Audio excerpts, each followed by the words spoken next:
தமிழ்நாடு மக்களின் தீர்ப்பை தலைவணங்கி ஏற்பதாக பாஜக மாநில தலைவர் அண்ணாமலை தெரிவித்துள்ளார். சென்னையில் செய்தியாளர்களுக்கு அவர் அளித்த பேட்டியை சூப்பர் பைட்ஸ் பகுதியில் தற்போது பார்க்கலாம்.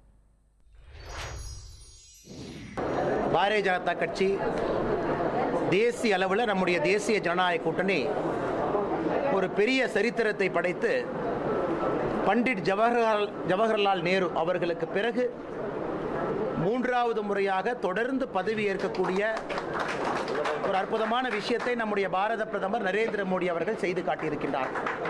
அதே நேரத்தில் தமிழகத்தில் பாரதிய ஜனதா கட்சி வளர்ந்திருக்கிறது, எந்த மாற்று கருத்தும் இல்லை. தேசிய ஜனநாயக கூட்டணி நாங்கள் மொத்தமாக சேர்ந்து வளர்ந்திருக்கின்றோம்.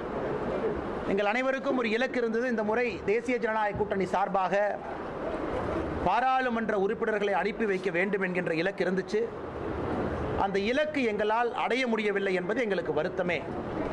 நம்முடைய தலைவர்கள் எல்லாம் களத்தில் இருந்தார்கள், மிக கடுமையாக போராடினோம். ஆனால் இங்கிருந்து பாராளுமன்ற உறுப்பினர்களை இந்த முறை அனுப்பி வைக்க வேண்டும் என்று நாங்கள் எதிர்பார்த்தது நடக்கவில்லை. வாக்கு சதவீதம் அதிகமாக இருக்கிறது. மக்கள் எல்லா இடத்திலும் கூட பாரதிய ஜனதா கட்சிக்கு ஆதரவு கொடுத்திருக்கின்றார்கள். நிச்சயமாக இதை ஒரு படிப்பனையாக எடுத்துக்கொண்டு அடுத்து நடக்க இருக்கக்கூடிய தேர்தலில் நிச்சயமாக பாரதிய ஜனதா கட்சி தேசிய ஜனநாயக கூட்டணி இங்கிருந்து எங்களுடைய வெற்றி வேட்பாளராக மாற்றி பாராளுமன்றத்திற்கு அனுப்புவோம் என்கின்ற உறுதி நாங்கள் எடுத்திருக்கின்றோம். இன்னும் கடினமாக உழைப்போம். ஏதாவது இடத்துல தவறு நடந்திருந்தால் அதை அடுத்த ஒரு வாரத்தில் பரிசீலனை செய்வோம். அதை இன்னும் எப்படி சிறப்பாக செய்திருக்க முடியும் என்று யோசனை செய்து, அதே நேரத்தில் மக்கள் கொடுத்திருக்கக்கூடிய தீர்ப்பை தமிழகத்தில் தேசிய ஜனநாயக கூட்டணி பாரதிய ஜனதா கட்சி நாங்கள் தலைவணங்கி ஏற்றுக்கொள்கின்றோம். எங்களுடைய இலக்கு பாரதிய ஜனதா கட்சியை பொறுத்தவரை 20% கிட்டத்தட்ட வரணும்.